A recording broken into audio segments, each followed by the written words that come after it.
افندی جان این ایدم خریبه نمیتین یگان سامان که برم کرته بخرم رو مالچه علمو ما میاریده همین دنی وریم همه دونه که ما پول ندارم های که جای پول خیلی صبر که این دیگه ایده میخرم و داخلی پول ندارم ها اوف شما یک حیات سوم ندارین خیلی یگان سوم برم میوگی بخرم ما اینه خیلی کم کم بگی تیز که مایله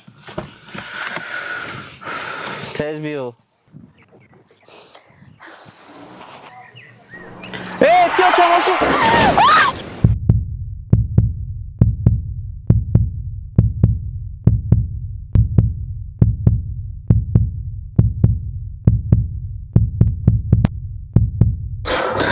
تو میدانی چیکار کردی؟ ای بچه چیکار کردی تو؟ آرام شد تو چیکار کردی؟ آرام شد زنده یک زنده کی زنده؟ آره شد زنده با من چی کار دارم زنده مردنی ده؟ تو میدانی کیلوی من در این 3 و 5 دگه؟ یارو چی واسه نوید میکنی تو؟